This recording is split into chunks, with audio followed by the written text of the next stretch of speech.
તો 15મી ઓગસ્ટ માટે એક વાર્તા લઈને આવ્યો છું તમારી સમક્ષ. મહાત્મા ગાંધીજી સત્ય અને અહિંસાના પથદર્શક, લિખિતમ બાય શાહ નીરવ કુમાર, એટલે કે હું પોતે. એક નાનકડા શહેર પોરબંદરમાં 2 ઓક્ટોબર 1869ના રોજ મોહનદાસ કરમચંદ ગાંધીનો જન્મ થયો હતો. તેમના માતા પિતા કરમચંદ ગાંધી અને પુતળી બાઈ હતા. બાળપણથી જ ગાંધીજી ખૂબ જ શાંત, સત્યપ્રિય અને મહેનતુ હતા. ગાંધીજી જ્યારે મોટા થયા ત્યારે તેઓ કાયદાના અભ્યાસ માટે ઇંગ્લેન્ડ ગયા હતા. ત્યારબાદ તેઓ દક્ષિણ આફ્રિકા ગયા. ત્યાં તેમણે ભારતીયો સાથે થતો અન્યાય જોવા મળ્યો. એક પ્રસંગે તેમને માત્ર રંગભેદના કારણે ટ્રેનના પ્રથમ વર્ગના ડબ્બામાંથી બહાર કાઢી મૂકવામાં આવ્યા. આ ઘટનાએ તેમના જીવનમાં મોટો ફેરફાર કર્યો.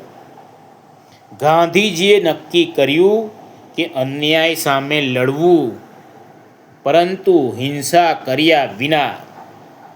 તેમણે સત્ય અને અહિંસાને પોતાના જીવનના મુખ્ય સિદ્ધાંત બનાવ્યો. ભારત પાછા આવ્યા પછી ગાંધીજી સ્વતંત્રતાની ચળવળમાં જોડાયા.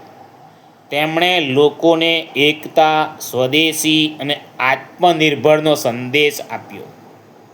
દાંડી કૂચ દ્વારા તેમણે અંગ્રેજોની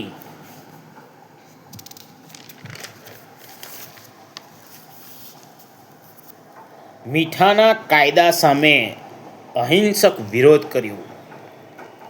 ગાંધીજી હંમેશા કહેતા કે ભારતની સાચી શક્તિ તેના સામાન્ય લોકોમાં છે.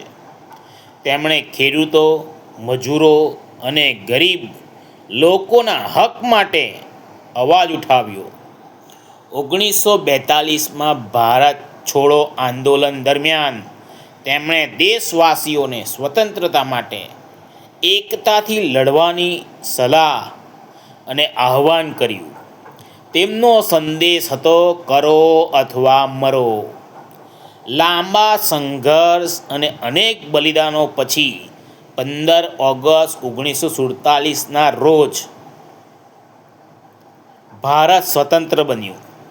આઝાદીના આ પવિત્ર દિવસે આપણે ગાંધીજી અને સ્વતંત્રતા માટે પોતાનું જીવન સમર્પિત કરનાર તમામ સ્વાતંત્ર્ય સેનાનીઓને શ્રદ્ધાપૂર્વક યાદ કરીએ છીએ.